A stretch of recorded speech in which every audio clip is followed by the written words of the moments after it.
This is the Renaissance Men podcast. It's time to go big or go home.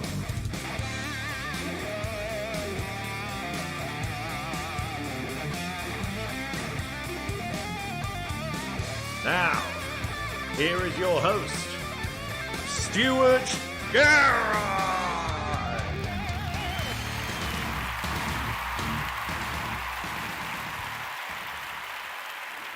Good evening and welcome to episode 208. That's 208 of the Renaissance Men podcast. I am your host, Stuart Garrett, and I am your only host this evening. So I'll lay it down on the line right there. You've just got me this evening because as Jimmy the Saint is away, I continue to play. And let's give the boy his honorary cheer. There we go. Jimmy is still taking a break for some life admin. Let's put it like that. But he will return. I'm not quite sure when we will reconvene as a twosome. A couple, that's the word I was looking for. A couple. But rest assured, he will return. But you just got me this evening, and I felt the need to get a podcast out there for you because it's been a while, and I just wanted to let you. I've been doing things, and I need to. It's all kind of bubbling up inside me. I need to let it out. I need to let it out. So that's what I'm doing. I think this is a form of therapy for me. So we're going to run through some of the things I've been up to over the last God knows how many weeks. I can't remember last time I did a podcast. Obviously, I've been doing the odd video game stream, which has been nice on a Friday night. But I thought, let's have a change of pace this evening and let's do a podcast. Let's get 208 out the door. And we have been going 10 years now. We have passed our 10-year anniversary.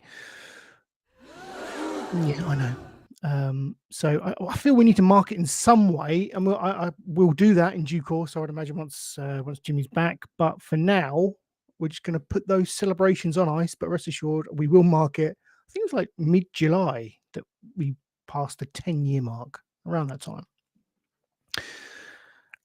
So yes, there is that. Please, if you're in the chat, I'm going to need you tonight because it's just me. So if you are watching in the chat, then do say hello. Otherwise, this could be a very long, torturous affair for all concerned. So I would really appreciate your input this evening. Did I say I didn't say this tonight? I should. Yeah, all my love and support to Jimmy the Saint. I hope he gets back soon. I know everyone on the show, fans, listeners, viewers of the show will echo those sentiments as well. So Jimmy the Saint, we look forward to having you back and ranting those right-wing rants as you do with your gun in hand. But tonight I'll be rocking old school, like a skinned bear podcast for those that know. For those that know, if you know, you know. You know. But what have I been up to since you last? That's too much to mention, really, because it's been so long. But I guess all I can really do is tell you about my immediate week. And I've been off work, which has been lovely. It's like week 2 of the summer holidays, and I've been spending some precious daddy bench time. We've been out and about and doing lots of bits and pieces, lots of which I will tell you about this evening. We've had cinema trips and whatnot, but I went bowling today with them. Lovely new kind of pristine, brand new Hollywood. It's called Hollywood Bowl in Colchester. Right where the stadium is. Like they're making a whole leisure complex around the area. And we went along. We thought, I thought this would be a great kind of way to spend some time. Probably about an hour. But he beat me. The little shit beat me at bowling. I couldn't believe it. Absolutely couldn't believe it. Yes, he had the barriers up, but still, he still beat me. So fair play to him. But I don't know. Is that a sign? Is that a sign that I'm getting old? I think it probably is, isn't it? Rock, bonsoir, Rock. Rock, are you still in Gay Paris? I've been enjoying your videos. It's bloody hot out in France. For those that don't know, Rock, regular viewer, co-host extraordinaire, is out in Paris watching the Olympics. As an aside, I've been loving the Olympics. Absolutely loving it. I've watched more gymnastics and trampolining in this past week than probably in the past 42 years of my life. And that's what I love about the Olympics. You find yourself becoming an expert in these sports, these kind of amateur sports. And that's what I love about the Olympics. It gives a window to these amateur. I say, amateur in the sense that they're not. I assume they're not professional. I don't know, but the lesser known sports. That's why I don't like having football at the Olympics, or your basketballs, or anything like that. Anything with like a recognised professional league where they get millions of pounds worth of money to play it. Don't have them at the Olympics. Have trampolinists. Rock is at the trampolining. Fantastic. How are we doing? I watched that this morning after the bowling. We came back and I watched nice. GB have qualified. I watched the young girl winning her gold medal. Loved it. I forget her name. My apologies, but her reaction to winning that, she just had the bounce of her life. Absolutely loved it. So I've been taken aback by the Olympics this past week. Yeah, really good stuff, and I'm glad you're enjoying it, Rock. Are you out there for the whole 2 weeks? Are you out there next week as well? I don't know. I'm waiting for an answer. But lovely to have you with us, Rock. Thank you for joining me. Like I said, it's gonna be a long one if no one chats. But thank the Lord, the Rock is there to save me. What the hell was I? Oh yeah, bowling. Benj beat me. Let's move on. I need to move on with my life. Lots of cinema trips. It's been a hectic week. It's been a hot week. But I've loved it. It's nice just to take some. I needed it after a hectic kind of build up at work. It's nice to take a break and spend some family time. That's what it's all about, isn't it? What else have I got to update you on? Slimming World is kind of, I'm plateauing it's just the way it is. It's fine.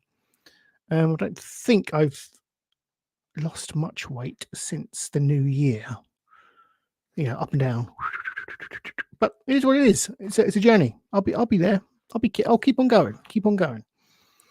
And Lord of the Rings update. I'm still taking the ring to Moria, I believe. I just passed Weathertop, so 100 miles walked.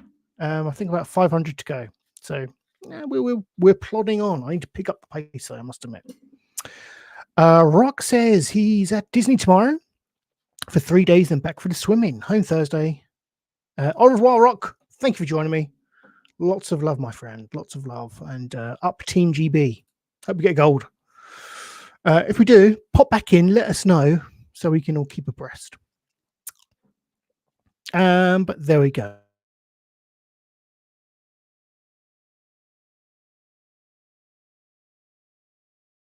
And support the show. That's what we like to do. Because, of course, we want to continue to grow. That's why we're here. That's why we do this. Not just for the love. We'd like to be relatively successful at doing it. So you can help in the following ways. You can, obviously, you're watching us on YouTube. Please do like them and subscribe them. Hit that thumb up, hit that notification bell to know when we go live next. Be the first to know. And of course, you can head over to kofi.com/RenaissanceCast and you can chip in £3 into the coffers and we will reinvest that into promoting videos and hopefully growing the audience, and the snowball will roll down that hill. So please do help. That was a cry for help, wasn't it? But of course, there is also the Discord as well. Discord server. The link to which is pinned in the chat. Please join the Guff Divers. It's a wonderful community. Fostering community. Fostering community. Is it fostering the right word? It's a lovely community of like-minded geeks. Just shooting the breeze about stuff, geeky stuff. It's great. The link is in the chat, as I say, pinned to the top.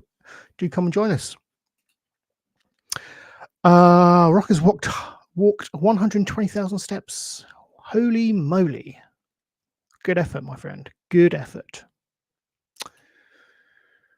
Right. I think that's everything for the intro. All those shenanigans are out of the way. Yeah, if I'm a bit rusty, I do apologise. It's been a while, but yeah, with that out of the way, let's take a look around the channel and see what we've been up to. Because we don't just do a podcast. No. We do other stuff. But let's find out what that is in around the channel.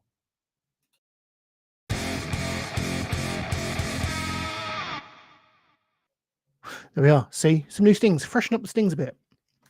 Around the channel. Well, let's take a look, shall we? Of course, you can find us at youtube.com/RenaissanceCast. Do give us a subscribe if it's your first time here. We would love that. I've been tinkering quite a lot these last few days and weeks around the idea of how do I present video game content to you. I love my video games, and I like that. I'd like that to be part of the channel in some way, but I can't quite figure out how I want to do it, because I do something and then not many people watch it, which is fine. Not many people watch a lot of our stuff, but you know, I want it to have some kind of promise, I guess. I don't want to be doing it for no reason. So I'm kind of toying with ways and the means of which to do stuff. I have been, where the hell is it? Today I've done some Box Populi. I'm tinkering with names, Brant. You know, I'm a creative genius, as we know. Box Populi. Vox Pops, Box Pops. I'm kind of playing with words here. It's a pun. Xbox themed stuff. Anyway, some gameplay up there of me playing Marvel Rivals, which is a game I'm going to talk about later. So little gameplay videos like that. We've also, if we check out the click on screen, I did the same thing but with The Last of Us. So there's a gameplay video of, I'd got to the end of The Last of Us and I thought, well, I like the idea of maybe starting a game and then streaming that all the way through. I did that once with Concrete Genie, and it was great. I love doing that. So that's another concept I might tinker with. Playing a game, just showing it, not having any bullshit like face cams or commentary or anything like that. Just get the game up there as the designer intended. Just showcase the narrative, really, and it'll be mostly narrative driven games that I do in that style if that were a thing I wanted to do. So, you know, kind of playing around with these concepts. You know, I'd love you to let us know what would float your boat, because at the end of the day, that's why I'm doing this, to not only have a creative outlet, but to get some people to view the stuff we do. So yeah, any thoughts, go check them out and write your thoughts in the comments. That'd be much appreciated. So there's a few bits and pieces like that. I think that's pretty much it. Yeah, that is pretty much it. Obviously, I've done a couple of Bricking It reviews, so it's summer. Do you know what I mean? It's hard to get out of bed, let alone to edit a video. I don't mean that I'm in a depressed state. I just mean it's a sticky mattress. Overnight it does get rather warm and moist. I don't know where I'm going with that, but yeah, it's just generally, I think we are less productive in the summer anyway because of just the weather and going out and socializing and spending time with our families. You know what I mean? But it is what it is.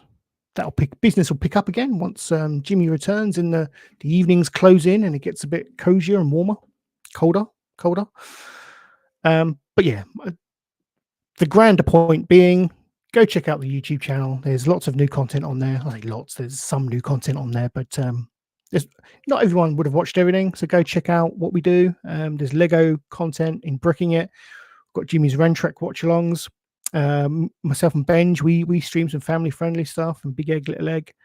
We've got some shorts, you know, video game stuff, and obviously the podcast archives are all there up for you to watch and listen to. Yes, so that's the YouTube channel, as it were. Of course, I've mentioned the Discord server. the Guff Divers.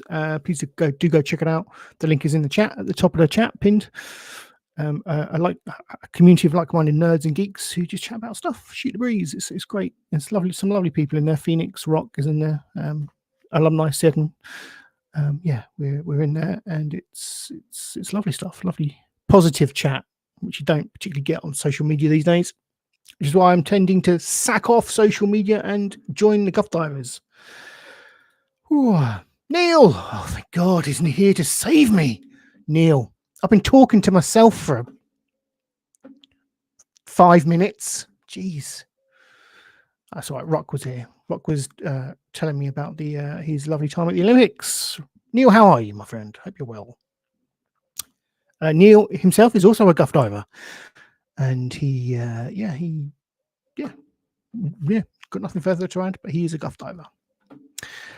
A couple of extra links I do want to just highlight. Obviously, the podcast, this show also goes out on Spotify in audio format. So over the weekend, if you do like to listen, if you don't get time to watch us the whole way through, then you can download and or stream the podcast audibly via Spotify on your commute if you so wish. So that's there. Just go and search for Renaissance Cast on Spotify. I also wanted to highlight a couple more things. Bear with whilst I just get the links up. And this is more to do with our celebration of our 10 years, really. Is this the right link? Yeah, this is the right link. So there are actually, if you didn't know, a couple of archives out there of all our early episodes. So all the way back from episode 1.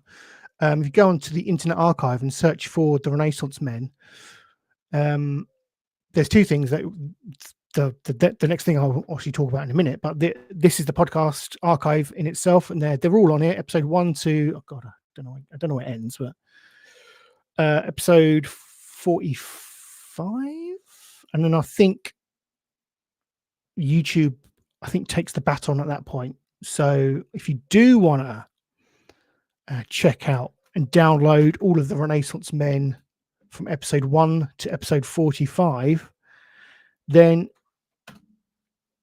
that's the link in the chat for that. It's crazy going back in time and listening to this stuff. We were a purely audio podcast back then. Started off with me, then Amanda joined me for a show, and then DRB and Midian, and then Midge for a long time. And then Seddon and Lacey came on board in the YouTube era, and then Jimmy the Saint, and here we are, back to me again. Circle of life, brother. Circle of life. But not only do we have the Renaissance Men podcast archives, but we also have the Botchcast archives. Now, I don't know. I kind of think maybe the Botchcast is some of our better stuff. I don't know. It's a controversial opinion, but again, the Botchcast was our wrestling, exclusively wrestling discussion show. And again, that ran for God knows how many episodes. How many have we got here? 97 of the bloody things. So if you love your wrestling and are interested to listen to the decline of wrestling over the years and our frustrations with it, then go check those out. Links in the chat for you. So yeah, these are all put on by DRB. Bless his heart. So yeah, I think that's really cool that they do exist out there. And I don't need to keep. I say waste hard drive space. That's the wrong term, isn't it? You know what I mean? They're out there on the web. And it's probably quite dangerous, to be fair, but I'm sure we'll be cancelled. I'm surprised we haven't already. But there you go. Some lovely little archives there for you if you want to bookmark those and check out. They'll fill in the gaps when we're not doing a show, I suppose. Yeah, there we go. All right. I think that's everything from the around the channel side of things. Obviously, just to reiterate for those that weren't with us earlier, Jimmy the Saint will be returning. He has assured me. No, but we do send our love to Jimmy T. He's Renaissance Man brother, and can't wait for him to come back and we can shoot the breeze together once again. So yeah, I'm not sure when it'll be, but rest assured, once he's done some life admin, then we'll get back. The tag team will reunite. The brothers of destruction. Oh dear. Yes, thank you, Neil. Thank you. I almost forgot. Okay, yes. So with Jimmy the Saint's life admin that he's kind of going through at the moment, there will be a shift in our recording schedule. In that the podcast will, in future, when Jimmy's back, will come out.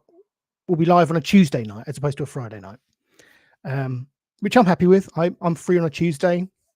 We only do it on a Friday because that's just historically what we've always done. So we had no reason to change it. But Jimmy came to me and said, "Look, can we do Tuesday nights?" And yeah, I don't care when we do it. I'll do whatever it takes to ease your way back to the show, to be honest. So yeah, once Jimmy comes back, we will be live Tuesday nights as opposed to Friday nights, which may mean that I can continue to do something because I'm free on a Friday anyway. I'll continue to do the Pixel streams on a Friday night. So you double bubble. Thank you, Neil, for reminding me. Yeah, so we'll announce all this in due course via the Discord or the community tab on the channel when we're ready to change recording dates. But yeah, that is the plan. When Jimmy returns, we will be going out on a Tuesday night, same time, but on a Tuesday night. So yes, look out for that. Thank you, Neil. Right, let's get that all out of the way. Let's get rid of the admin stuff. I said I needed to vent because I've done so much stuff. So let's do that in a segment that I like to call, again, The Week in Geek.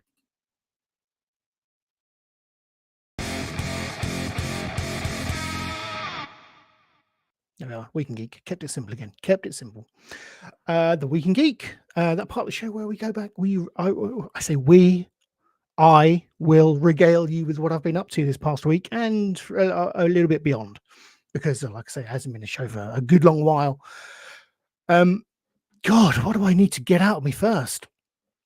Let's talk cinema trips, because I've been to the cinema quite a bit these last couple of weeks.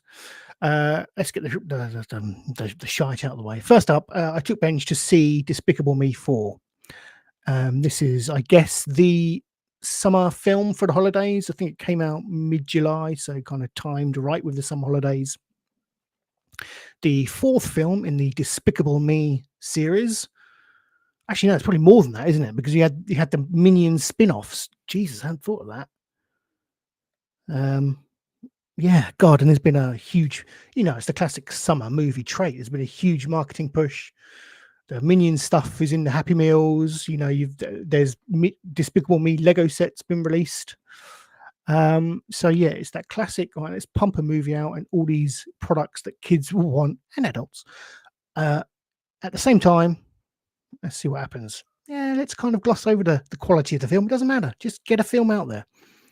And I would say that do you know what? This is a difficult one because I don't remember seeing Despicable Me 2 through 3.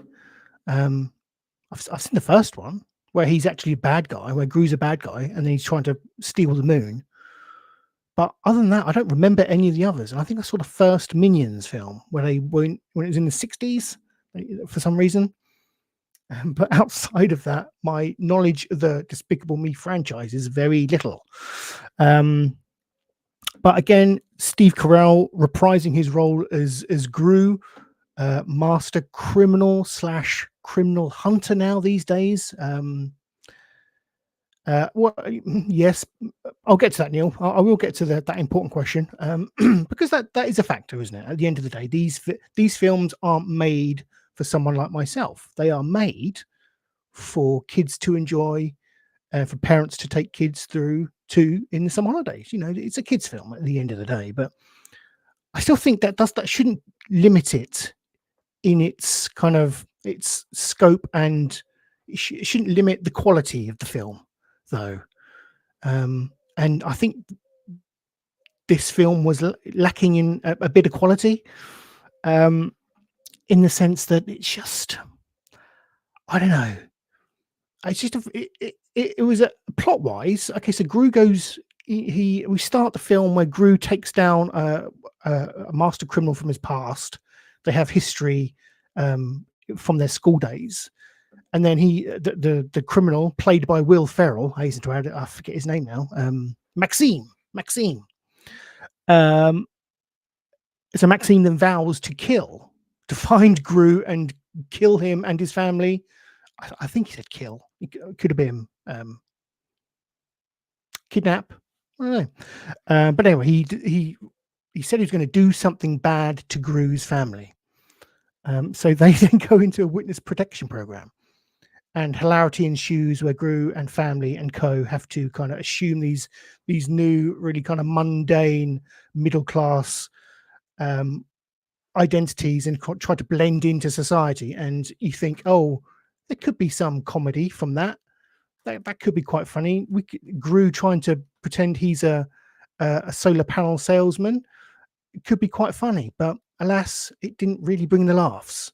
They kept referring to themselves. The characters kept referring to themselves with their like witness protection names, and I don't know their real names. So I was getting really confused.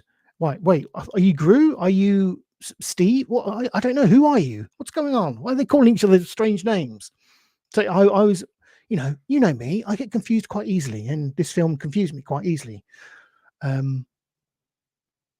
So yeah, it wasn't for me, but Benj did enjoy it, and I guess in its way that means it's successful. The kid enjoyed it. He wanted a Happy Meal so he could get the toy. Aren't Happy Meal toys rubbish these days, by the way? Aren't they rubbish? I took him for McDonald's, and Happy Meal was a tin with some card in it, like a standee of the Minion character. Rubbish. Absolutely rubbish. Anyway, welcome to Phoenix. Thank God Phoenix is here. Phoenix and Neil, my two. I can count on you two. I can absolutely count on you two to keep me company this evening. Thank you both for joining me. It is very much appreciated. In a show when you're trying to do it all by yourself, it's nice to have some people to chat to. It really is. I'm so sorry. I neglected to put the Despicable Me footage up on the screen, but yeah, I don't know. Like I say, it was just very, very light summer holiday fluff. Really, nothing really happened. There was no real consequence. There was no massive drama. The biggest threat was whether Maxime would kidnap Gru's baby. I didn't know he had a baby. When did that happen? Despicable Me 3, I assume. Ben just found it quite funny because he said I looked like Gru, which yeah, I could see if I had a pointier nose. If I do that, take my glasses off. No, do I look like Gru? The baby happened off screen. Really? Wow, that's a plot point to happen off screen. It's like the death of the Black Panther, kind of. Yeah, but it wasn't for me, but it was for Benj. So I guess that's as expected, really, wasn't it? Yeah. I'd be annoyed if I'd paid like a full price for both of us to see this. I've got my Cineworld Unlimited card, so I can go see anything as many times as I want for my £16 a month. But I had to pay £7.50, I think, for Benj to go. But if I'd have to pay full price for both of us, and we got that, I'd have been a bit cheesed off, to be honest. But yeah, it is what it is. It is what it is. That was Despicable Me 4. Let's get to the big guns, shall we? Let's get to the meat and potatoes, because I know it's fortuitous that Jimmy the Saint isn't here in a way, because I know he's not going to be seeing this for a long while. I say a long while, for a couple of weeks at the very least. And don't worry, I won't spoil anything. But as for a raise of hands, who in the chat has seen Deadpool and Wolverine? I've kind of dug my own grave now. I've got to wait for people to put their hands up, haven't I? I'm treating this like it's a work Teams call. Okay. Well, I will treat you with the respect you deserve, Phoenix. Unusually on this occasion, I won't give any spoilers. I'll just give I'll dance around my thoughts really.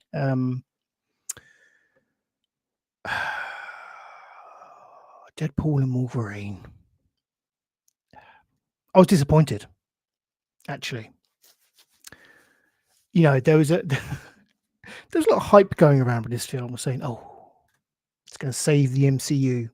It's going to be the film that course corrects the MCU." Oh, is there are there spoilers? Should I not? Just scroll down. Oh, okay. Is that a shocked face because I said I was disappointed? Okay. Anyway, I'll continue.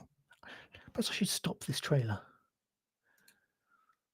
Let's pause that right there. Anyway, Deadpool and Wolverine. Yeah, I was disappointed.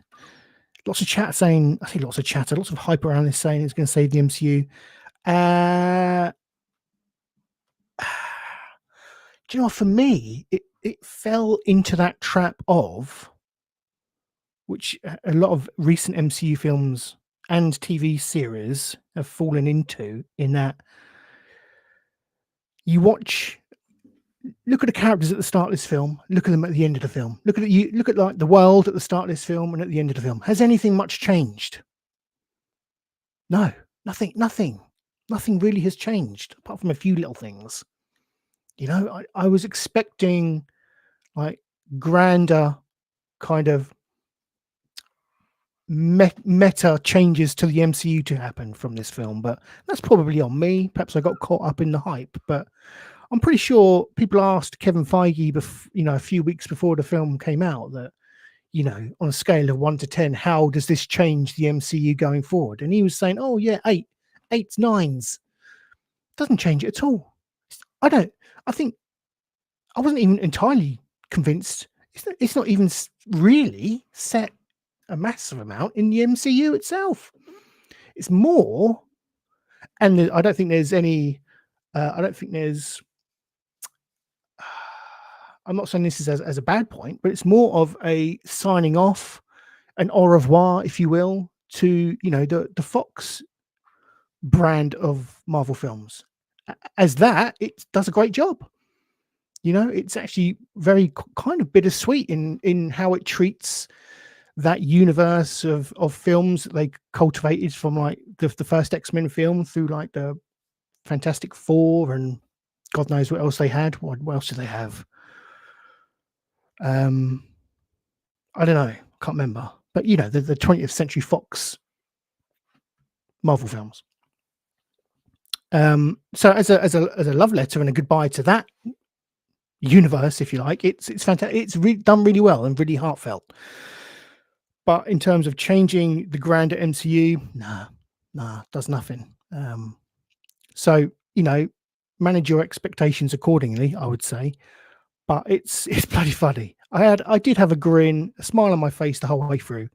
You know, it's strangely, I hadn't seen Deadpool 2, and I do think that affected me somewhat in understanding what the hell was going on with some little narrative points. But I would say make sure you've watched Deadpool 1 and 2 before you go into this, because I felt it affected my viewing experience negatively, having not seen them both anyway. I've seen Deadpool 1 but not 2.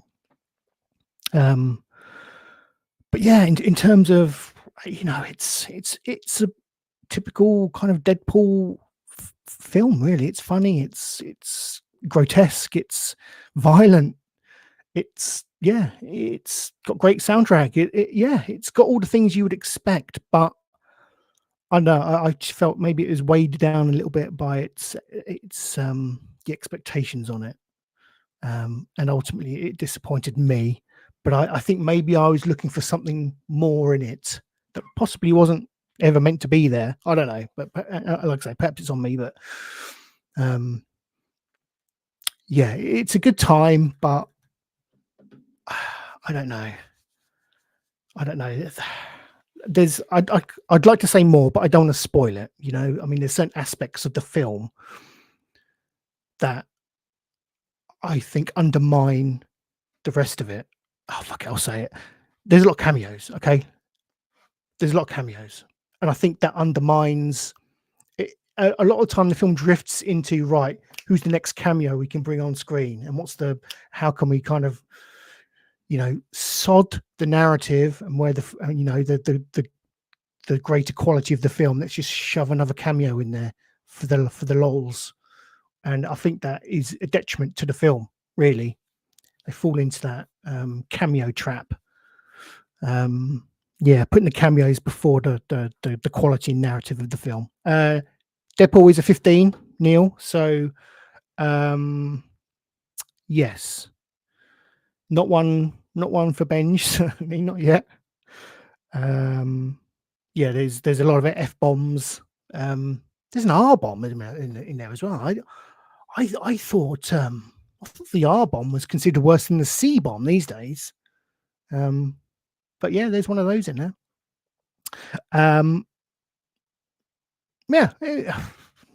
People, it's done fantastically well at the cinema, and I would say to people, go and see it because it's a great event film, and it's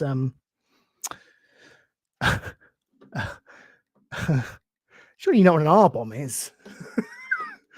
Oh, we probably used to say it all the time in around the schoolyards of the 90s, but you can't really say it so much now.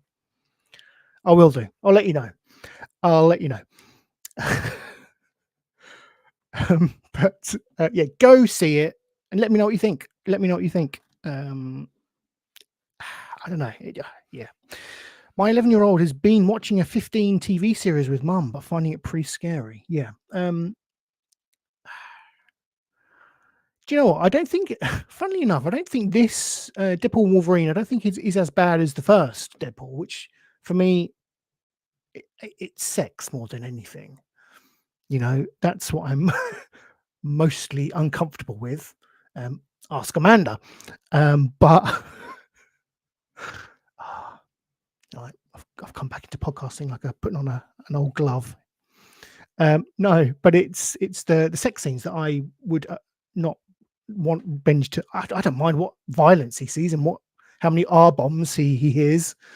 But if there's a sex scene in there, then that's very un-British, and I would have to kind of just ignore him and tell him to kind of forget it until he's 16, and then we'll move on with our lives.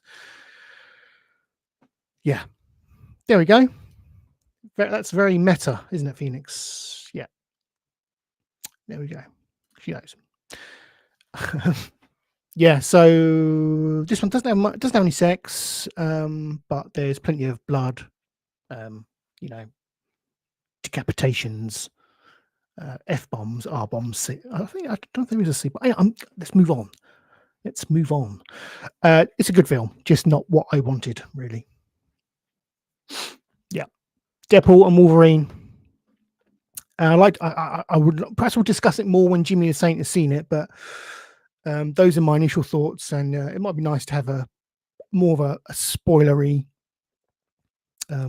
discussion about it, but I appreciate that's difficult to have, having only been out a week. So we'll leave it there for now, I think, and I'll implore you to go out and watch it, and go with a load of mates, because it is bloody funny, and you'll have a bloody good time.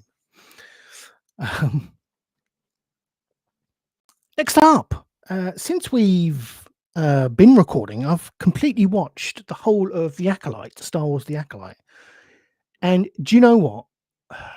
A show that gets, as a lot of Star Wars stuff these days gets, a lot of hate online. I bloody enjoyed The Acolyte. Bloody enjoyed it by the end.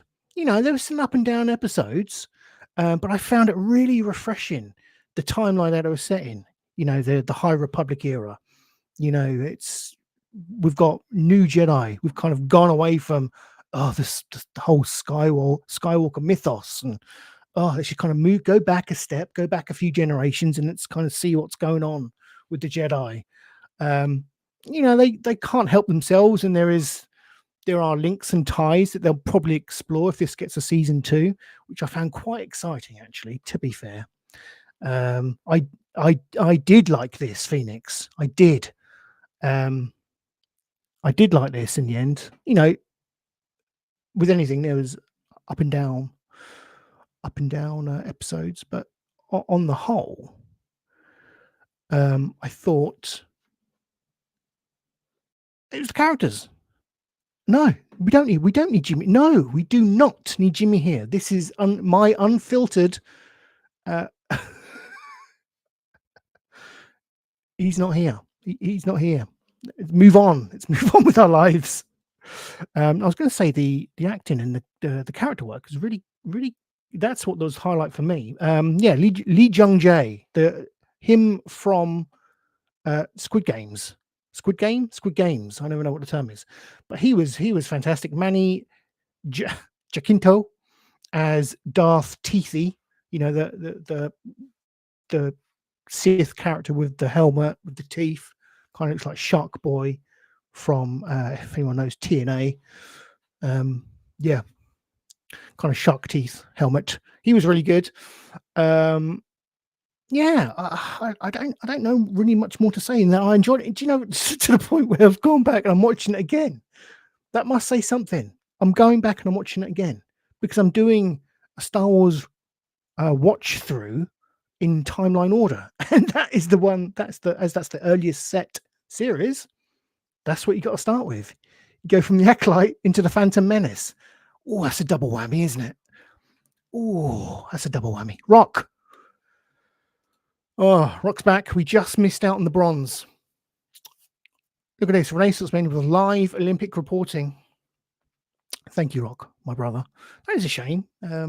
Yeah. Never mind, though. Fourth is... do we come fourth? I assume we came fourth. Yeah. Did anyone see the old French judo dude earlier? The big guy. I forget his name. Like Tim or something. Oh, he was incredible. The atmosphere in that arena was electric. I said to the boys, I said to Jimmy and Midian, he needs to get into the WWE. He's got some charisma, that man. I forget his name, but he's like multiple Olympic champion now for France. Homegrown talent. Yeah. Get him in the WWE. Doing some judo. Drinking milk like Kurt Angle. Love it. So what the hell was I? Oh, the Acolyte. Yes. Really good. I liked it.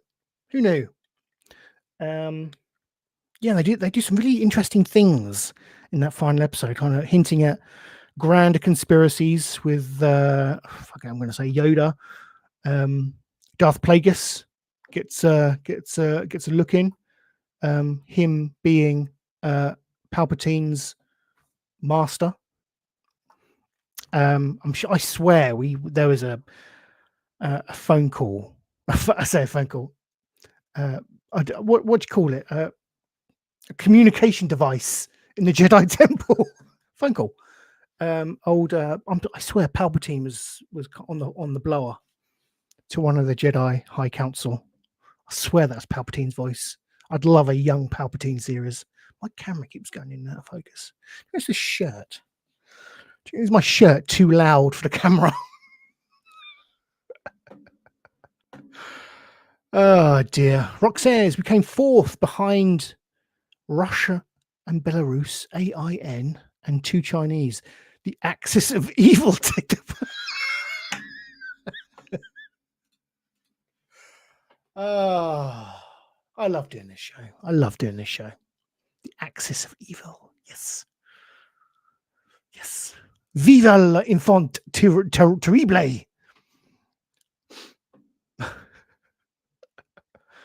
Oh dear. Where the hell was I? Oh, yeah. Acolyte. I like it. I don't care what Jimmy says. I don't care anymore. Although I desperately want him back on the show. I hasten to add. I'm really hot. Really bloody hot. I might need to whiz through these news stories. Speaking of Star Wars and news to that effect, it was San Diego Comic-Con this past week.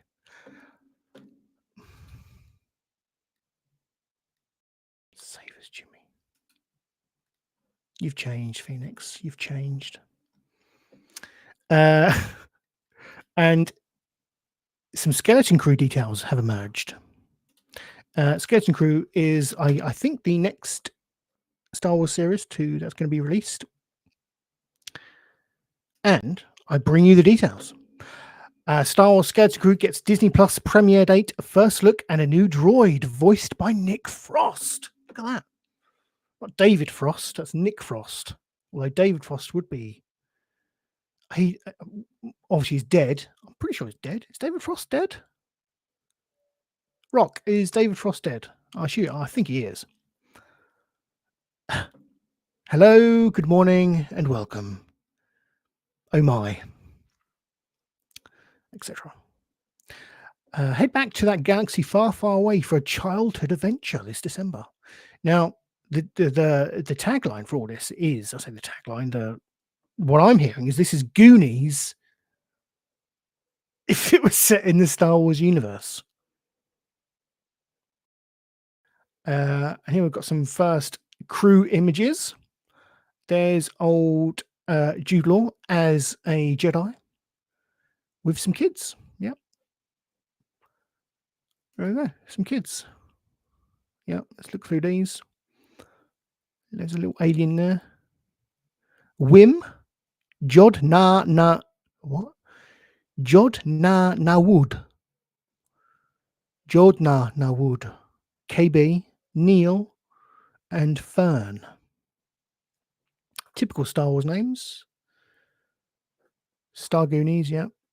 Thank you, Neil. Apparently he died 11 years ago. News to me, though. Well, you're welcome, Neil. Only the latest breaking news on the Renaissance Men. David Frost is dead. Some kind of speeder, bike, and sidecar scenario going on there. Yeah, it does look a bit Goonie, doesn't it? Well, in the sense that there's kids in it, and they go on an adventure. You could say, "Oh, it's Stranger Things, but in space." But you know what they're going for. Perhaps they're going for that type and feel. As Jude is a Jedi, he's wearing a leather jacket. He's a cool motherfucker, isn't he? Yeah. So there we go. That's all the images we've got. So People, the magazine, the publication, People had the chance to speak to Star Wars Skeleton Crew star Jude Law and series co-creators John Watts and Christopher Ford to learn more about the new series, which follows 4 kids who make a mysterious discovery on their seemingly safe home planet. Unfortunately, they got lost in a strange and dangerous galaxy and will have to find their way home, all while meeting a terribly disfigured super strong man who says, "Hey, you guys, interesting.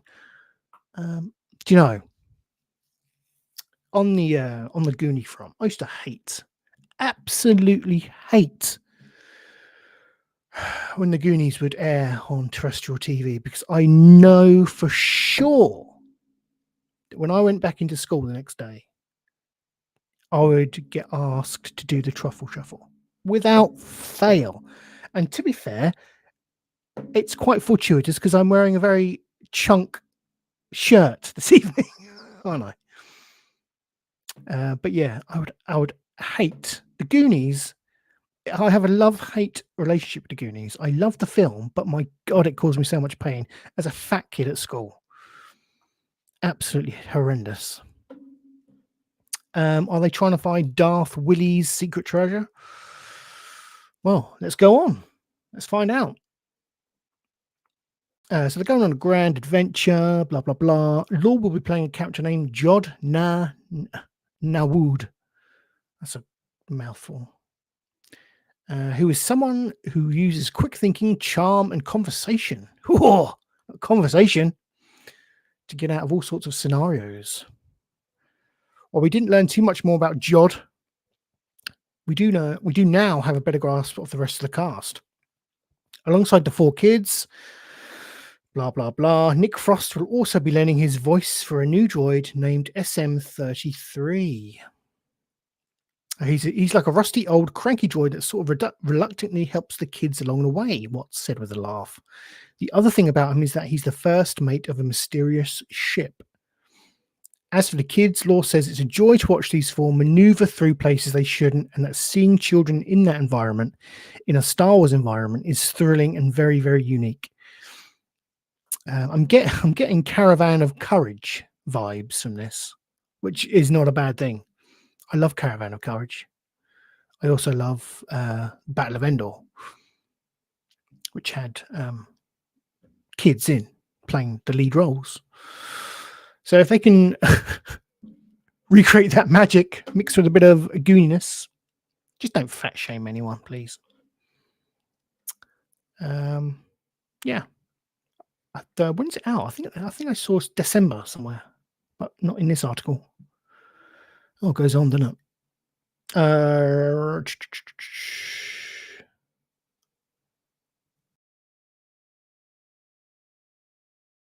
Okay. Come on, when's it out? Doesn't say. I'm sure I saw December somewhere. Yeah, pretty sure. No truffle shuffles, exactly, Phoenix. No truffle shuffles, please. And it would be a Renaissance Men podcast without some Lego news, and tying into the Skeleton Crew reveal. They're doing like marketing synergy. Skeleton Crew Lego set has been announced. And this piqued my interest. Not only does it, it's exciting for a Lego fan like myself, but it does give another insight into some of the characters and the ship, of course. I'm loving. I don't think have I got any more. Here we go. Have I got any close-ups of? It's got some nice play features. It's got the stud shooters by the looks of things. The Onyx Cinder. I suspect this is look little Jude Law there, little minifig Jude Law. That's a good Jude Law, isn't it? Yeah, lots of play features. Some nice minifigures. Going back to the previous story, they certainly look to recreate the characters quite well. But I mean, it looks fairly big. Obviously, he's got small little kiddie hands, but I think it looks quite big. But it was expensive, as Lego even. Oh, there we go.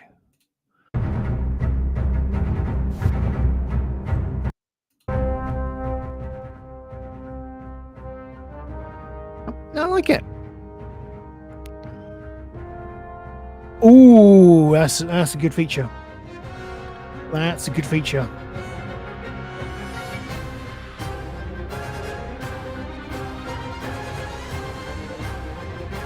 Yeah.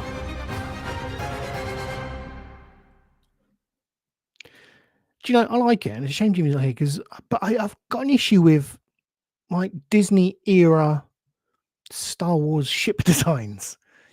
They're not very iconic these days, are they? I mean, I think the Ghost from Rebels might be the most iconic one we've had in the Disney era. But yeah, there's not. I mean, that just looks like I don't know. It's not an iconic design, is it? It's not memorable, I don't think. I mean, as a Lego set, it looks nice and fun to play with, but it's not a Millennium Falcon, is it? They're not designing amazing ships like they used to, I guess is my point. And then that is reflected in the Lego sets that we get. But I don't know. But I wanted to look at the price. Yeah, 130 quid. That seems a bit pricey. 1, 2, 3, 4, 5 minifigs, I suppose. I don't know. 130 quid. Again, when's that out? No idea. I mean, look, it's no Imperial Star Destroyer, is it? Let's be honest. Hell, it's not even a gunship, a clone gunship. I mean, for 20 quid more, you can get a Millennium Falcon, which I think is a better deal. But then you get in episode 9 minifigs. Swings and roundabouts. But yeah, lots of Lego Star Wars stuff. There was more, but I couldn't. I didn't have the time to go through it all. There's loads of it coming out. Absolutely loads of it. Oh, lordy. We should stick to the San Diego Comic-Con news and I'd like people's thoughts about this in the chat. The big news, obviously, coming out of San Diego Comic-Con, where Marvel Studios had a presence, was the announcement of not only the kind of switch in focus of the next 2 Avengers films, which the next one coming is now called the Avengers Doomsday. So, a refocus from Kang to Doctor Doom. And I'm seeing some hate in the chat, but the fact that they've cast the Russo brothers are back, which is brilliant. That's the main news to take away from this. The Russos are back directing Marvel films, which is fabulous. If they can recreate, the Civil War, Winter Soldier, Infinity War, Endgame, if they can recreate that quality again, I'll be happy. But yeah, Robert Downey Jr. has been cast as Doctor Doom. So, I'm going to address Phoenix is raging. First up, are you okay, love? Can Sean come in and calm me down, please? Whew, it sounds desperate and lazy. Not happy in caps. Not happy with the Doom announcement. I get that, Phoenix. I do. I do. I think I'm there with you. Maybe not to the degree of rage that you have there. I just find it a bit odd. Like, surely there must be some.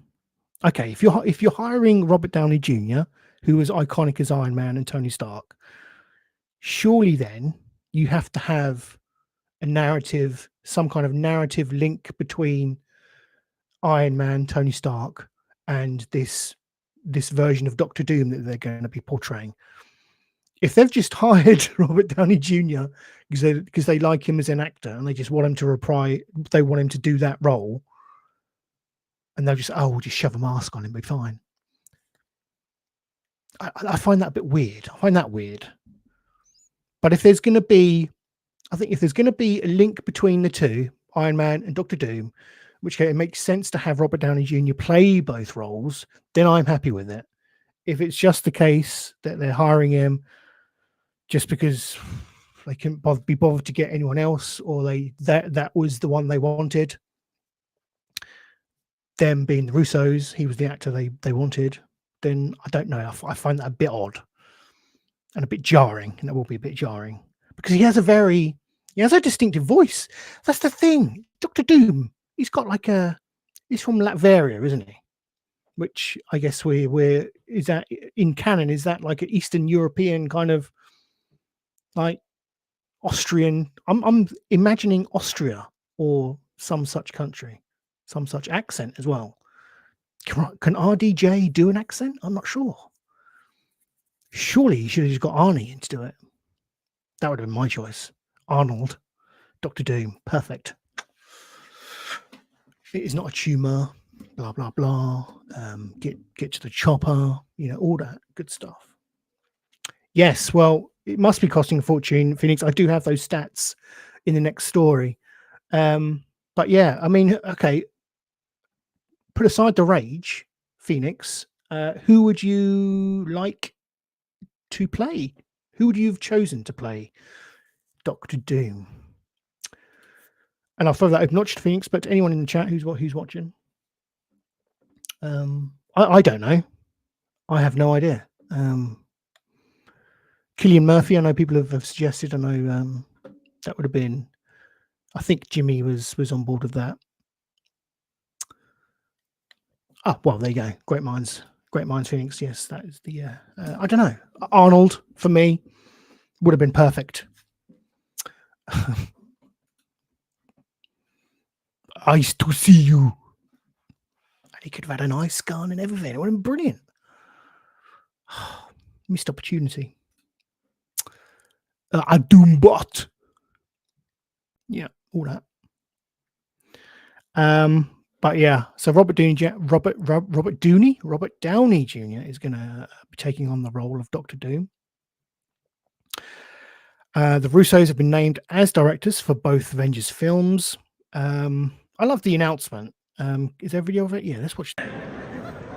As proof of the unimaginable possibilities in the Marvel multi-universe, we give you the one person who could play Victor Von Doom. Robert Downey Jr. I love this reveal. It's like something from WWE. It's me, Austin.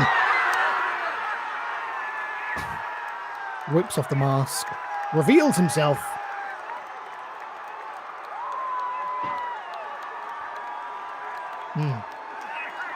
And then puts his Tony Stark glasses on. Brilliant. New mask. Same task. So I don't know. I could go either way. It has got me excited, at least. It's got people talking about it. People are screaming because they have no idea of who Doom is. Surely he's going to be too old. I thought he went to university with Sue Storm. Wait, did he?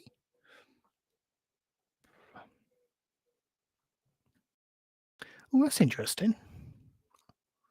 Has he said? Did he say that in one of the films?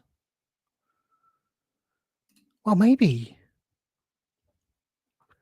there is something in that. If he has gone to university, MIT or wherever, with Sue Storm, I don't know. Perhaps there'll be a young Tony Stark in the Fantastic Four film, which is set in the 60s, though, isn't it? Okay, that could. I don't know. I think we have to wait and let it play out. Have faith. Have faith in the Russos. Let's have faith in the Russos, because if anyone can pull it off, I'd suggest that they can. Yeah, there was footage of the Fantastic Four film also. I do have a link to that. That's got a name change as well. Fantastic Four First Steps revealed with the first footage as well. Confirmation it's set in the 60s. So yeah, a few tidbits coming out. I'm pretty sure there was some leaked footage online of the footage that they showed. I think they were still filming it, weren't they? I think they had to leave the stage at Comic-Con to continue filming. So, but that's coming July this time next year. So I'm looking forward to that. Pedro Pascal isn't making it another 60 years to the 2020s. Well,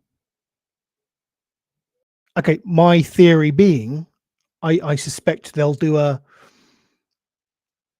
like a Captain America type situation where they get, go up into space, get zapped by the cosmic rays, kind of get flipped forward either into an alternate reality, into this universe, or they go forward in time or get suspended in time until they come back down in current times. That's my thinking.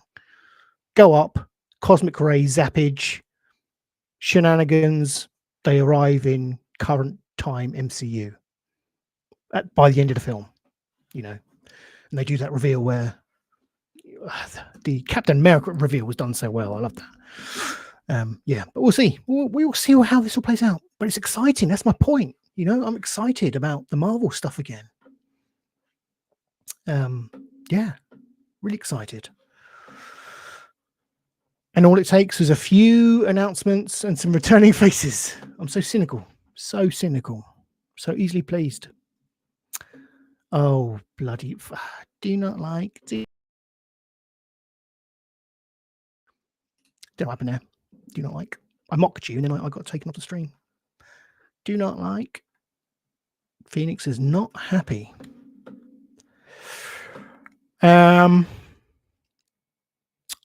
Speaking of Marvel, I've been playing a lot of Marvel Rivals.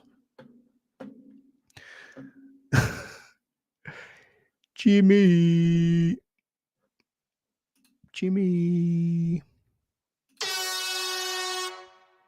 There we go. Played a lot of Marvel Rivals, the closed beta of which is coming to its conclusion. It was on for 2 weeks. Or has been on for 2 weeks, I should say. Very happy. Both myself and Benjamin have been playing it. And do you know what? Let me get the footage up from the channel, just as a visual guide, visual aid for us all, so I can give you a sense of what the game is all about. There we go. Some footage of me playing as Rocket Raccoon. Oh, Phoenix is loving it. That's lovely to hear. We haven't played together, mate, have we? Sadly, it's we could do it this weekend, but I'm not sure I'll have the time. But when it comes out, more than happy to, play the game with you. You'll obviously be carrying me to some degree, quite literally in some sense, because one of the things I love about this game is the team up moves. Obviously, Marvel characters are known for their team ups with other Marvel characters. I play a lot as Rocket Raccoon, as I think Phoenix does. And this is a hero shooter, I should say. You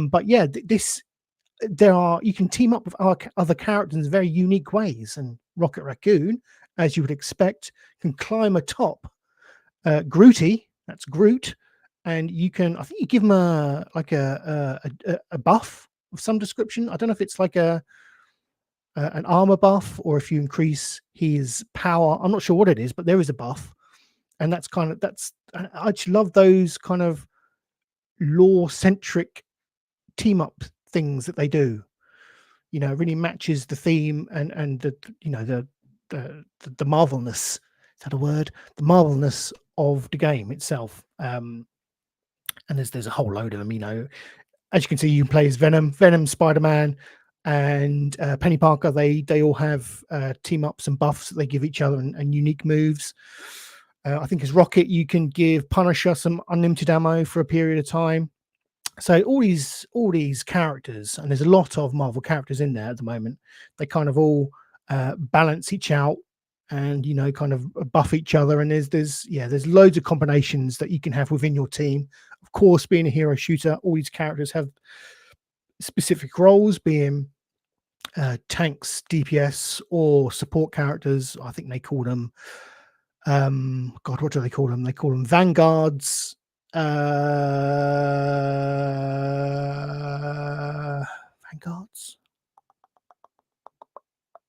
Vanguards, support, and something else.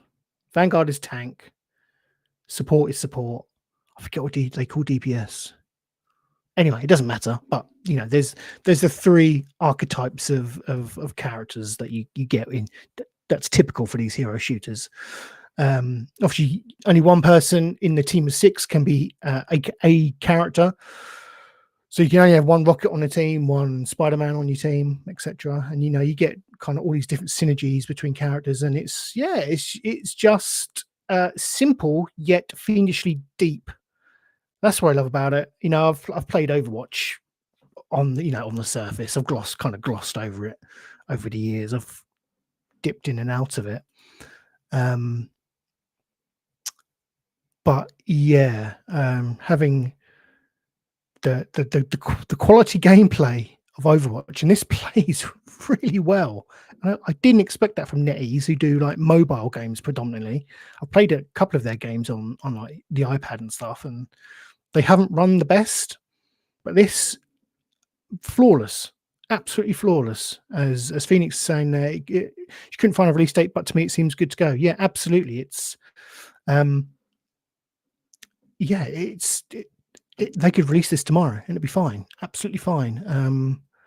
I haven't had any disconnections or anything like I've had no negative experience with this closed beta. It's been fabulous. It's been so fun. It's been great playing with Benj.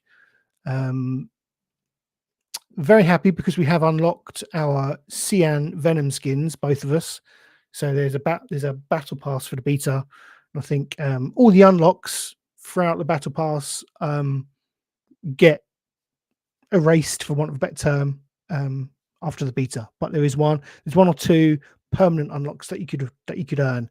One of them being a new skin, a cyan coloured skin for Venom, and I think there's a nameplate as well. But I'm not that bothered about that. I just wanted the Venom skin, and we got it, so we're happy. We can now stop playing it until it comes out. It's going to be typical free-to-play fare. There'll be microtransactions and battle passes and all that good stuff. But yeah, I've absolutely loved it, to be honest. It's taken that Fortnite space for me, that kind of quick hit, just jump in, play a game for 10-15 minutes, jump out again. It's and just playing it with Benj is nice. There's a lot of sweaty players on there, and I would say the matchmaking might not be particularly good at the moment, but I think that is something that comes with time and tweaks to the net code and stuff. So all that good stuff that comes from a full release. But other than that, it's great fun. Absolutely great fun. Recommend it to anyone. Yeah, and there's a whole host of characters have different difficulties. So if you want, you can just jump in as Punisher, and it plays like a Call of Duty. He is basically just a shotgun toting soldier. He is. But you can also then play someone as intricate as, I don't know, Adam Warlock, where you're having to heal and share health bars between teammates and stuff. So it can get, characters do vary in difficulty, but it does a good job of easing you into that by giving you characters that are easier to play and are more difficult to play. So you can make that progression as you get better at the game. Yeah, so Marvel Rivals, really fun. I'm playing it on Xbox. Runs very well on Xbox. I assume it runs just as well on PS5. I'm sure Phoenix can attest to that. It is cross-platform play, so you can cross-play between PC, Xbox, and PS5, I believe. I would love it on a next-gen Switch, I have to say. Something being able to play it on the toilet would be a particular privilege and honor, to be honest. And yeah, that'd be top-notch gaming. But I don't think the Switch could handle it at the moment, to be honest. But yeah, a good game, fabulous game. I've also been continuing to dabble in the Guffverse, our Minecraft server. If anyone is into their Minecraft and does want to get in on a Minecraft server, then you are more than welcome to join the Discord. The link is in the chat, pinned to the chat. And we have some spaces available. It's gone a bit quiet on the old participation front. Looking at you, Phoenix. Looking at you, Seddon. Just saying. Myself and Benj and Amanda are continuing to play. Don't you worry. We'll Yeah. Don't get poop particles on. Do you know? I'd never considered that. I don't wipe my bum with my Switch. What are you suggesting? No, I get you. There's dangers there, isn't there? Let's get this off the screen. There are dangers there, but yeah, loving Minecraft as always. That's kind of it gameplay wise. That's all I've really been playing. But there's plenty there, and probably a lot more that I haven't mentioned. How long have we been going? And over an hour.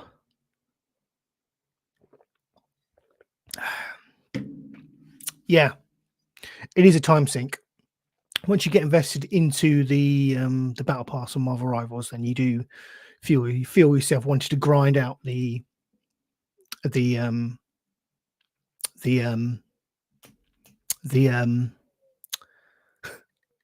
cosmetic rewards. I feel like I don't know, losing my mind. Getting a lot of headaches as well. Could be a tumour. No. Right, hot takes. I do have a hot take, but I don't know why I chose this because I've seen it, so I'll be reacting to something I've already seen. Is there any point doing it? I'm going to do it because why not? It's another segment to do, isn't it? Yeah. Let's take a break and let's return with hot takes.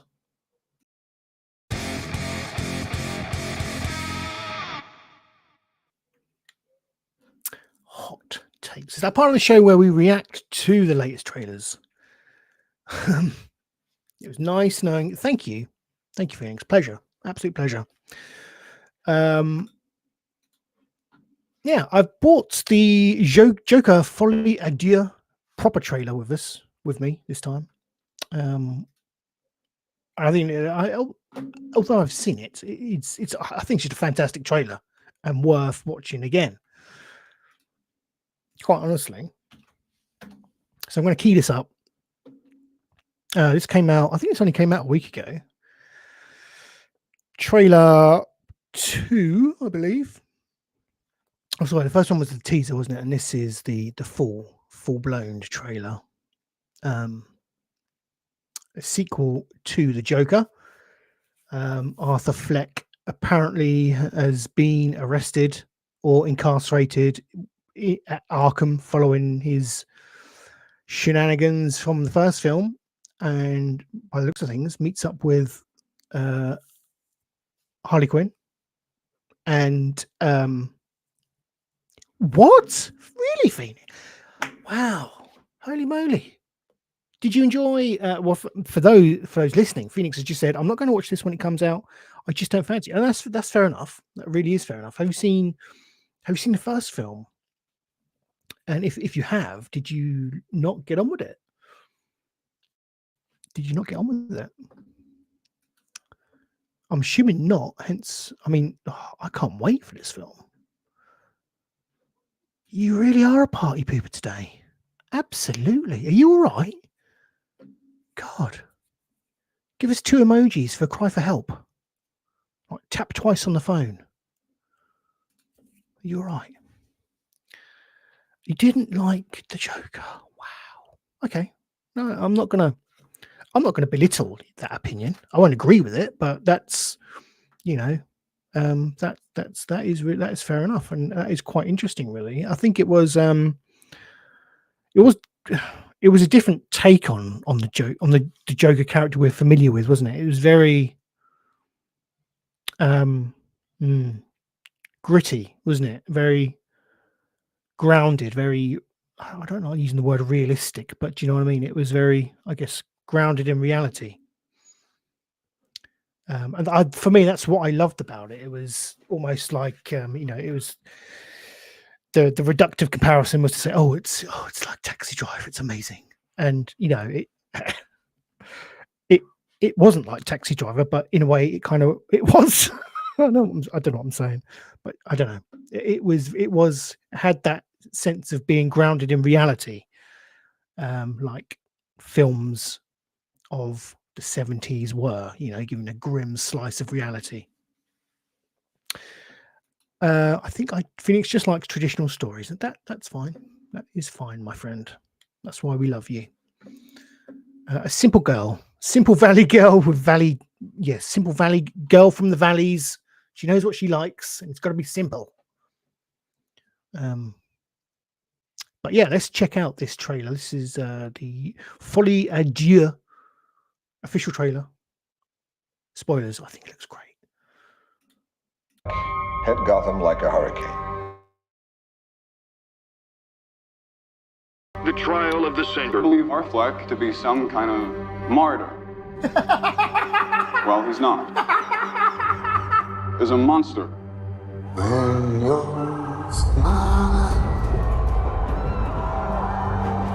when you're smiling, When I first saw Joker, when I saw you, the whole world smiles with you. for once in my life, I didn't feel so alone anymore. When you're laughing, oh, when you're laughing, the sun comes shining through. For once in my life, I have someone who needs me. How about you, Arthur? Do you still think you're a star? Showtime.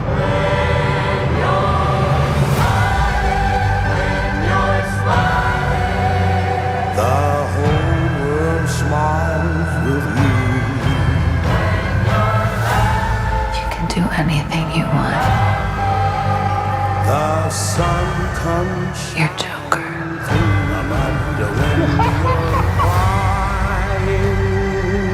Look around! Look at all these people! I will no longer allow any of you So stop your sighing. to keep me down. Be happy again. I got this sneaking suspicion that we're not giving the people what they want. It's okay, baby. Let's give the people what they want.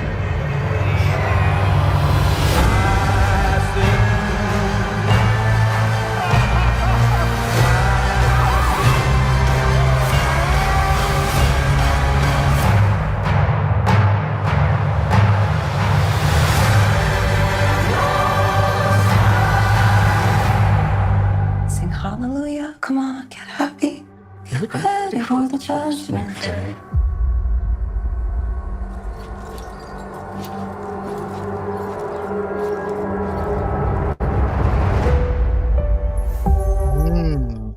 Do you know the thing that actually the thing that I'm slightly worried about, if there was anything that I would criticize about the potential of the film, and that would be like again, I loved how grounded that the original was, and I just worry that having Gaga on board and maybe playing with aspects of how much of this is in his mind and how fantastical can we make it.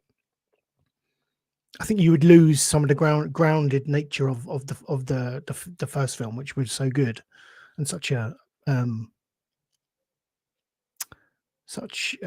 joyful part of that film for me. So yeah, that's my one concern.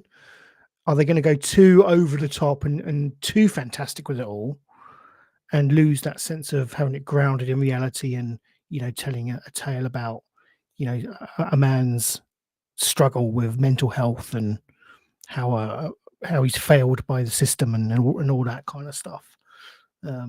Yeah, but I can't wait to see it, and I think it looks hella interesting. It really does. Yeah, high hopes for that. High hopes. Neil says the music's good. Yeah, I'm interested to see how much of the film that was originally muted as being it's a musical.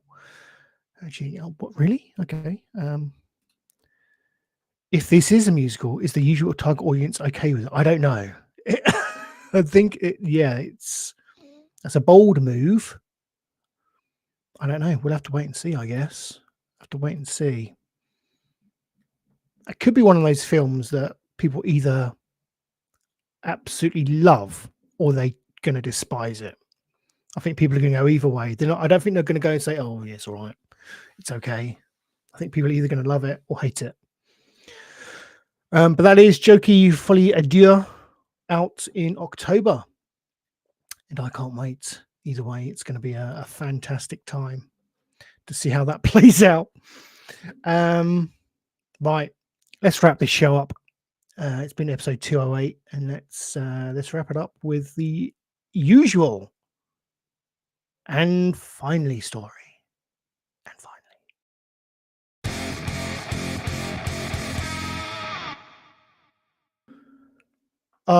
it's been a good one. I think we've done okay. We've done okay. Thank God for Phoenix and Neil and Rock in the chat. Without them, it would have been a struggle. But thank you so much for joining me. It's been an absolute pleasure. And I hope to get back to doing this properly with Jimmy the Saint shortly. I can't commit to when that will be, but it'll be at some point. Before I go, I do have an and finally story for you all. And I'm glad Phoenix is here because this caught my eye specifically because it's about dogs. I don't mean that as it sounded, but I know Phoenix is a dog lover and a dog owner. And this should serve as a cautionary tale for you, Phoenix.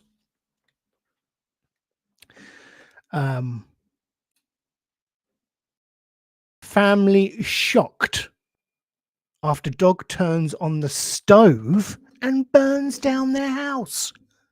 Holy shit. Yes. You've got two of the buggers, Phoenix. So one could be turning on the gas. I don't know. Can huskies strike a match? I don't know. I just think they might be plotting behind your back. That's all I'm saying. Although they do look too cute to be plotting anything apart from what their next dinner is, quite honestly. But we've got some video, footage. But let's get into. I don't know. Do you want to read the story, or let's watch the footage? Okay, let's watch the footage and then let's get the context for the story. Okay, so yeah. So I guess assignment answers PDF. Oh, shut up. The couple are looking back. This is I guess some Ring type doorbell or some, you can get like the internal cameras. There's the dog on the stove. Oh dear. Oh shit.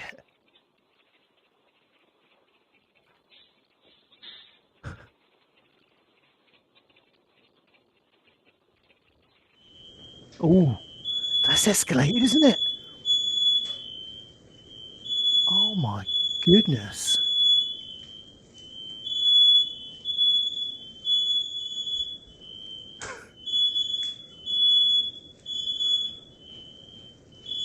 I hope it doesn't end with like charred corpses or anything like that.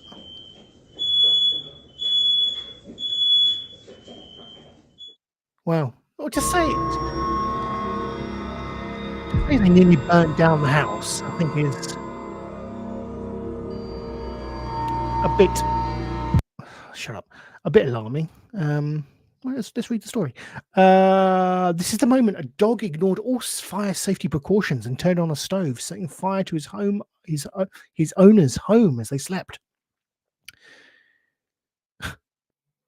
Footage shows the dog nonchalantly turning the knob to light before flames spread across the hob on June 26th. Soon enough, the kitchen cabinets are seen ablaze as the smoke alarm goes off in the background. Colorado Springs Fire Department released the footage after they were called to the home by a HomePod device, which sent them a high heat notice. Blah, blah, blah. Fire.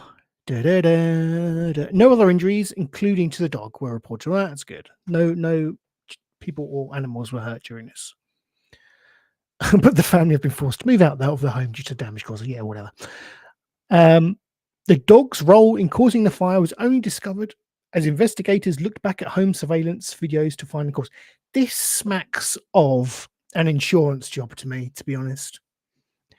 I reckon you could teach a dog to turn on that hob. I think you could do that. Go on, boy. Go on. That's it. Turn the knob. That's it. Is the pilot light on? Good boy. That's it. Good boy. Strike that match. That's it. Good boy. I think that's all of the story. Yeah. So a cautionary tale, but potential insurance fraud, I say.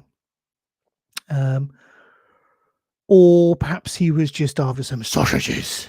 Hey, some sausages. I hope he was collared by the police, or was that Paul Lice? And it's a double pun. My two would just fire up their blowtorches. Yeah. That's it. Good boy. Put the newspaper on the hob. See, I'm telling you, Phoenix, it smacks of an inside job to me. Put the cuffs on their paws. Yeah. But there we go. That was your Anne Finey story. There we go. That was for Neil's. Hope he was collared by the police. There we go. Yeah, thank you. Thank you, Neil. Great to have the podcast back. Yes. I wanted to get one out there because, you know, it feels like we haven't had one for a while. Well, we haven't had one for a while. Even if it's just me chatting to you reprobates. I think it's good to get something at least out there to show that we're not, at the very least, not dead. Because I know people do get concerned. Neil also says, I'm just at this point where I enjoy all films at the cinema and no films at home. Really? I went through a phase where I just didn't want to go to the cinema because I'd been fed up with bad experiences. Do you know, actually, that's a very good point, right? During Despicable Me 4, which we spoke about earlier, okay, the cinema I go to in Ipswich, the screen I was in backs out to the outside. So it has a fire door, you know, where you push the bar, which then opens. For some reason, that clearly hadn't been closed properly, and there must have been a gust or something got caught under the door, and the door opened. And this was Monday, Tuesday. And it's hot, blazing sunlight. This is midday. Light just coming in. This is like the trailers. You know, people kind of people were just ignoring it. Nobody was doing anything about it. The film was starting, and people were just accepting that there was a door open, letting in all the light, and you couldn't see the screen. So Muggins, he had to get up, go down. Bench thought I was leaving. He was scared because he thought I was going to the toilet or something and leaving him there. But I had to go and shut the door. What is wrong with society when people just can't be bothered to do things? You know, irritates me. People would have, if I hadn't done anything, people would have just sat there and accepted that poor viewing experience. It's crazy.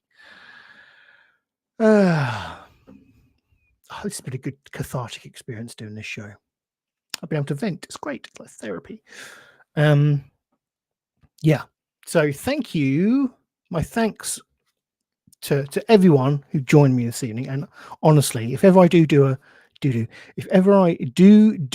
a solo show, the best, most useful thing that you can do is join me in the chat and just keep me going, keep chatting away so I can react to that mad bants. And I think it makes the show a lot less dry if I'm reacting to what people are saying in the chat. Really does help me. So thank you so much for coming along and showing your support. Yeah.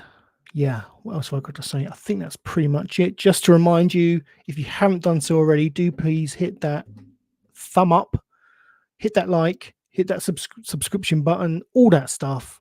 You know, head over to kofi.com/renaissancecast, send us a donation. More importantly, join us in the Discord. Because doing this podcast, doing the Discord, that's why I do it, because it's just fun to chat with people that you know and love. And begrudgingly respect, to be honest. So yeah, the most the most useful things you could do is turn up on a podcast in the chat and join the Discord. Let's do that, and maybe subscribe and like and all that. Yeah. But until next time, not sure when that'll be. Hopefully, either next week or the week after. Jimmy may even be here. Who knows? But I'll keep you in the loop. But thank you for joining us. Thank you for sticking with us. Yeah, it's an absolute pleasure. Thank you, Phoenix. Thank you, Neil. Please take care and goodbye.